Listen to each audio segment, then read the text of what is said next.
Hey, hockey players, when you're in need of tape for your stick, do what the Phantoms, Detroit Red Wings, and the Pittsburgh Penguins do. Grab a roll of Howie's Hockey Tape. For more information, go to howieshockeytape.com.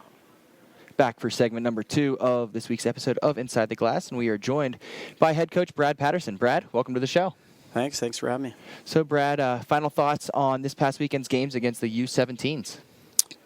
Well, going into the weekend, we kind of knew where we sat and that we needed to get that job done. And credit to the 17s. Maybe the Saturday score looks like it's a 3-0 game, but they played hard right to the end, and they knew they weren't in playoffs. That group's come a long way. I expect big things out of them next year.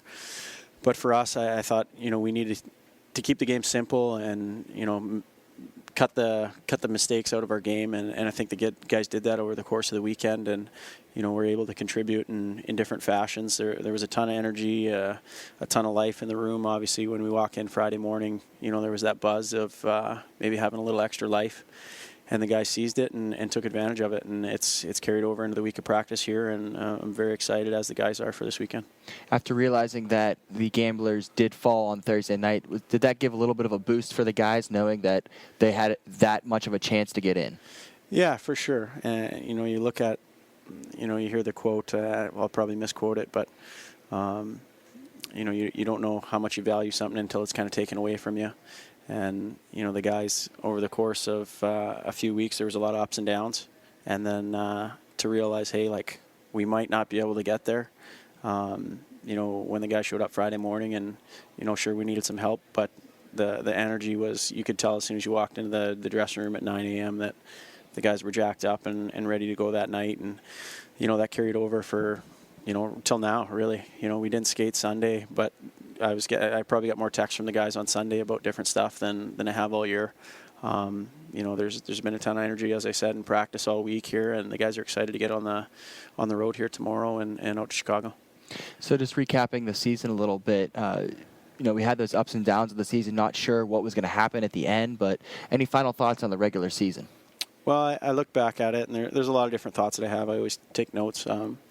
But one thing that really sticks out to me is that, at the start of the year, we looked at our group, and we wanted to be a playoff-type team where we were hard to play against. It was limited time and space that you could, physically try to impose your will on other teams. And I think that's something that our group has really bought into. And, over the course of 60 games, it's, some nights can't go like that.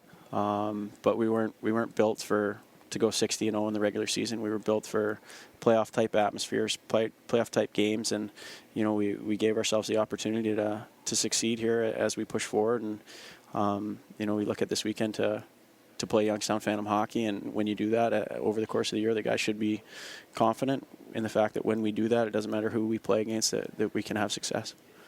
We look at the USHL weekly honors, and Ivan Kublikov winning goaltender of the week honors this week. Anything other than him giving you a chance to win every night? There's really not much else that you can say about him other than he's probably the best goaltender in the league.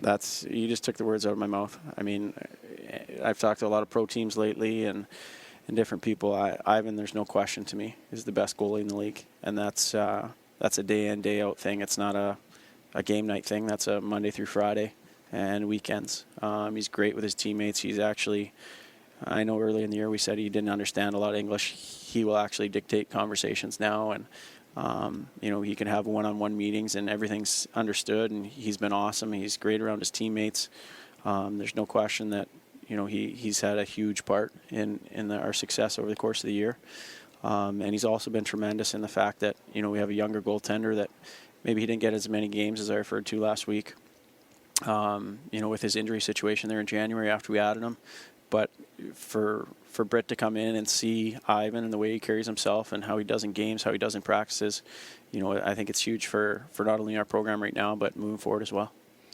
Well, looking ahead towards this first-round series with the Steel, the Phantoms did take the season series with Chicago 3-2, but we really seem to match up well against the Chicago Steel. What do you expect in this opening round of the playoffs? Well, much of what we've seen over the course of not only our 5 games, but their 60 games. They're a high-octane team where, They're very deep. They have 4 lines that can score. They're very mobile on the back end. They have good goaltending. There's no real glaring weakness, if you will, in their team. And it doesn't matter who, like I said, it doesn't matter who you match up against. You need to play your game, and you need to play it the best you can. And the guys know if we play our way and we play the way that we're built to, that we can have success against anybody. So I expect it to be a tight series. I expect it to, there's going to be ups and downs over the course of different games, and the guys need to focus in on that, and they know that we've been through it all year, so there shouldn't be any nervous energy or anything like that. We've been playing playoff hockey for weeks now, and even months. And like I said, there's been a lot of emotional swings one way or another, and the guys always seem to rebound. And I think that's a great experience for the guys moving into playoffs. Well, staying on the subject of playoffs, the NHL playoffs face off tonight. Any thoughts on who you have Edmonton. picked? Oh, no, I didn't even get to finish the question. No. You're going with Edmonton. Yeah, I'm an Oiler fan through and through. Well, there you have it, folks. Brad Patterson with the resounding Edmonton Oilers pick for this year's Stanley Cup winner. Thanks so much for Brad for joining us on the show.